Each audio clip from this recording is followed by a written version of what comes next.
श्री शिवाय नमस्तुभ्यं भक्तों। जय श्री कृष्णा। स्वागत है आप सबका हमारे यूट्यूब चैनल प्रियंका शास्त्र ज्ञान में। भगवान भोले की कृपा हम सब पर सदैव बनी रहे। भक्तों, आज के वीडियो में हम जानेंगे होला अष्टक कब से शुरू हो रही है, होला अष्टका में खर मास कितने दिनों तक रहेगा, कौन कौन से कार्य होली अष्टका में नहीं करने चाहिए, वीडियो में सब जानेंगे। वीडियो में आगे बढ़ने से पहले कमेंट बॉक्स में पूरे भक्तिभाव के साथ हर हर महादेव जय श्री कृष्णा अवश्य लिखें। चैनल पर पहली बार विजिट हुए, पहली बार मेरी आवाज़ सुन रहे तो चैनल को सब्सक्राइब करके बेल आइकन अवश्य दबाएं। इससे हमारी वीडियो की नोटिफिकेशन आप तक पहुंचती रहे और आपको नई नई जानकारी मिलती रहे। भक्तों, जैसा कि आप सभी लोग जानते हैं, इस बार होली 25 मार्च को मनाई जाएगी। इससे ठीक पहले 8 दिन पहले होला अष्टका शुरू हो जाती हैं। होली अष्टका में कोई भी शुभ कार्य नहीं किया जाता है। भक्तों, इस बार होली अष्टका के बाद खर मास भी रहेगा। खर मास होली अष्टका शुरू होने से पहले ही लग जाएगा। इसके बाद 1 महीने तक खर मास रहता है। होली अष्टका और खर मास दोनों ही रहेंगे। होली अष्टका और खर मास के बीच ही होली का त्यौहार मनाया जाएगा और चैत्र नवरात्रि का त्यौहार मनाया जाएगा। भक्तों, होली अष्टका और खर मास में भूलकर भी ये कार्य नहीं करने चाहिए। कोई भी मांगलिक कार्य इस समय नहीं करना चाहिए। खर मास के समय सूर्य की गति धीमी रहती है, ग्रहों का गोचर भी विपरीत रहता है। इसलिए होली अष्टका और खर मास के बीच कोई भी मांगलिक कार्य नहीं करना चाहिए। इसका शुभ परिणाम नहीं प्राप्त होता है।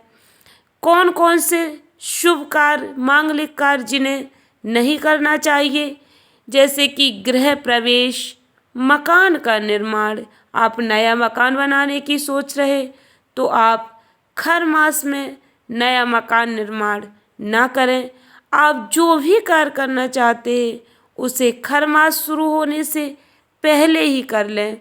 उसके बाद जब खर मास समाप्त हो जाए तब आप कोई भी नया कार्य करें, जिससे उसके शुभ परिणाम आपको प्राप्त होंगे। आप जीवन में तरक्की करेंगे, आपके कार्य में आपको सफलता प्राप्त होगी। गृह प्रवेश, मकान निर्माण, बेटी या बहन की विदाई खर मास में नहीं करनी चाहिए, ना ही होली अष्टका के बीच करनी चाहिए।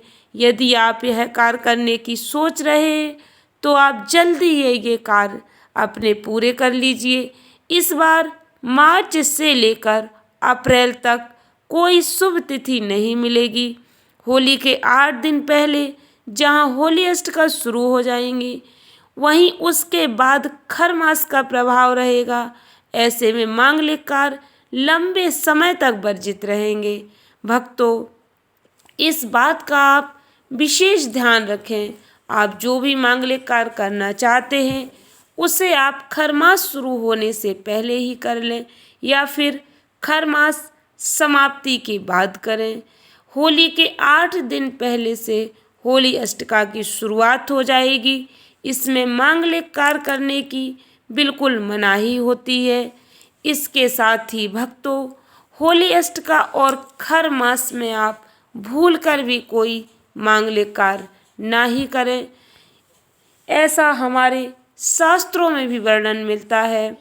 खर मास और होली अष्टका के बीच आपको कोई शुभ मुहूर्त नहीं मिलेगा, कोई भी शुभ कार्य करने के लिए, मांगलिक कार्य करने के लिए। इसलिए आप जो भी कार्य करना चाहते हैं उसे होली अष्टका या खर मास शुरू होने से पहले ही कर लें, क्योंकि इस बार खर मास होली अष्टका से पहले ही लग जाएगा। इसकी वीडियो मैंने पहले ही अपलोड कर दी है, आप चैनल पर जाकर चेक कर लीजिए। क्योंकि खर मास और होली अष्टका के बीच ग्रह उग्र अवस्था में रहते हैं, इसलिए कोई भी मांगलिक कार्य करना शुभ नहीं माना जाता है। भक्तों, भगवान सूर्य के राशि परिवर्तन के साथ ही मांगलिक कार्यों पर विराम लग जाएगा। सभी मांगलिक कार्य करना वर्जित हो जाएगा। 14 मार्च को सूर्य मीन राशि में प्रवेश करेंगे और 13 अप्रैल तक मीन राशि में विराजमान रहेंगे। भक्तों, इस एक महीने में सभी मांगलिक कार्यों पर रोक रहेगी। कोई भी शुभ मुहूर्त नहीं मिलेगा। इस समय मांगलिक कार्यों पर रोक रहेगी। इस अवधि में भक्तों, आप इस समय में, इस एक महीने के समय में धार्मिक कार्य, पूजा पाठ, हवन आदि कर सकते हैं, लेकिन किसी भी तरह के शुभ और मांगलिक कार्य, विवाह, मुंडन, गृह प्रवेश, नए गृह का निर्माण शुरू करना, वाहन खरीदना, जीवन से जुड़े हुए नए कार्य आप नहीं शुरू कर सकते हैं, क्योंकि इसके शुभ परिणाम नहीं मिलते हैं। सूर्य भगवान की गति धीमी हो जाती है। सूर्य भगवान इस एक महीने अपने गुरु बृहस्पति की सेवा में रहेंगे, इसलिए सांसारिक जीवन में मांगलिक कार्यों पर रोक लग जाती है। भक्तों, भगवान सूर्य कुंभ राशि से निकलकर 14 मार्च को रात 12:24 पर मीन राशि में प्रवेश करेंगे। इसी के साथ खर मास की शुरुआत हो जाएगी। सूर्यदेव मीन राशि में 13 अप्रैल रात 9:03 तक रहेंगे। इसके बाद वह मेष राशि में प्रवेश करेंगे। इसके साथ ही खर मास का समापन हो जाएगा। सूर्यदेव मेष राशि में प्रवेश करेंगे, उसी समय खर मास समाप्त हो जाएगा। खर मास समाप्त हो जाने के बाद शादी, विवाह, मुंडन, गृह प्रवेश, विदा आदि कार्य किए जा सकते हैं। भक्तों, होली अष्टका की शुरुआत 17 मार्च से होगी। पंचांग के अनुसार होलिका दहन से 8 दिन पहले होलाष्टक की शुरुआत हो जाती है। 17 मार्च से होलाष्टक शुरू हो रही हैं और इनका समापन 25 मार्च को होगा। फागुन अष्टमी से होलिका दहन यानी 8 दिनों तक होलाष्टक के समय कोई भी शुभ कार्य नहीं किया जाता है। भगवान की पूजा आराधना के लिए यह समय श्रेष्ठ होता है। इस समय आप देवी देवताओं की आराधना कर सकते हैं। पूजा पाठ के लिए यह समय श्रेष्ठ माना जाता है। इन 8 दिनों के मध्य होला अष्टका के समय विवाह संस्कार, मुंडन संस्कार, गृह प्रवेश, मकान, जमीन, वाहन आदि का खरीदना या बेचना दोनों ही निषेध माने गए हैं। इस बार होली अष्टका से पहले ही खर मास शुरू हो जाएगा, तो ये सारे कार्य आपको खर मास शुरू होते ही नहीं करने चाहिए। इस बार खर मास पूरा 1 महीने रहेगा, तो मांगलिक कार्यों पर 1 महीने का प्रभाव पड़ेगा। 1 महीने तक कोई भी मांगलिक कार्य नहीं किया जाएगा। भक्तों, खर मास प्रत्येक वर्ष में 2 बार लगता है। खर मास 1 साल में 2 बार आता है। खर मास में सूर्य अपने गुरु ग्रह की सेवा में होते हैं। इसके कारण शुभ कार्यों पर सूर्य भगवान का प्रभाव कम हो जाता है। खर मास में इसीलिए शुभ कार्यों को करने की मनाही होती है। देवी देवताओं की पूजा आराधना, गौ माता की पूजा, ब्राह्मणों की पूजा, दान पुण्य, ये सारे कार्य शुभ फल प्रदान करते हैं। ब्राह्मणों की सेवा, गायों की सेवा, गायों की पूजा, देवी देवताओं की पूजा आराधना, तीर्थ स्थान पर जाना, ये सभी कार्य पुण्य फल प्रदान करते हैं। साल में 2 बार खर मास लगता है।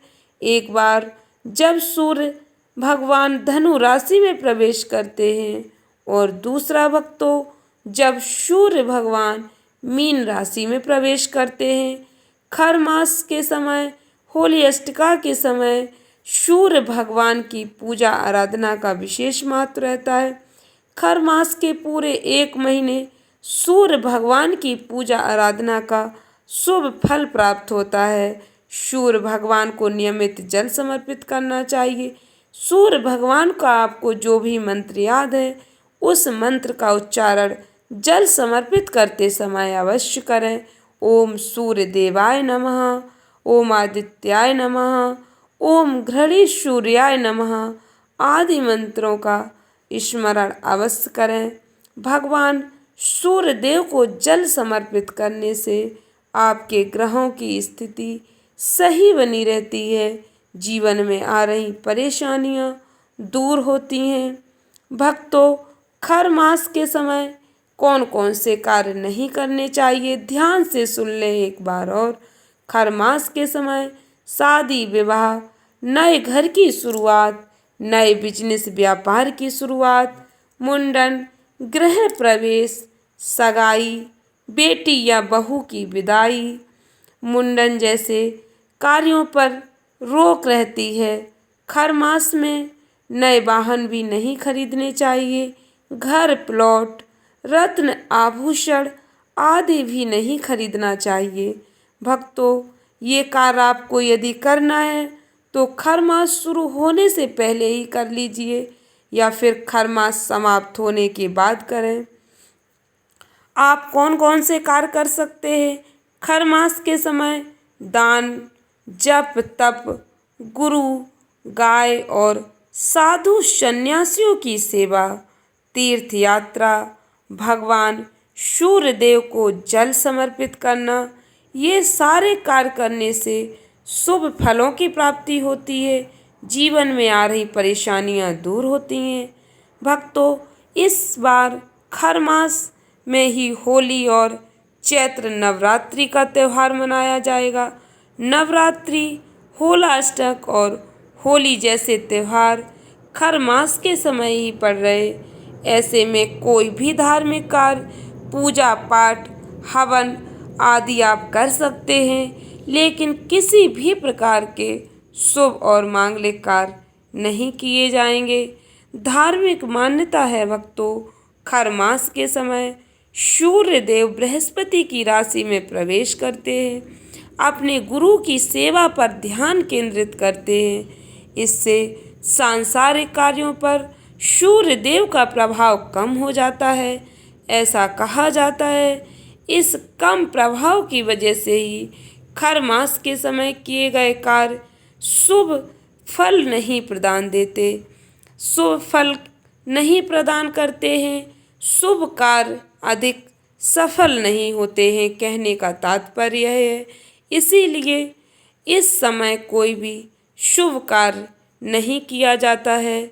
इस समय मांगलिक कार्य करने की इसीलिए मनाही होती है कि इस समय किया गया कार्य उसका प्रभाव कम रहता है, वह शुभ फल नहीं प्रदान करता है, क्योंकि सूर्य भगवान इस समय अपने गुरु की सेवा में ध्यान केंद्रित करते हैं और सांसारिक कार्यों पर उनका प्रभाव कम हो जाता है। इससे शुभ कार्य सफल नहीं होते हैं भक्तों। इसलिए खर मास के समय शुभ कार्य नहीं करने चाहिए। आशा करती हूँ जानकारी अच्छी लगी होगी, उपयोगी लगी हो तो वीडियो को अधिक से अधिक भक्तों में शेयर करें। धन्यवाद भक्तों। श्री शिवाय नमस्तुभ्यम।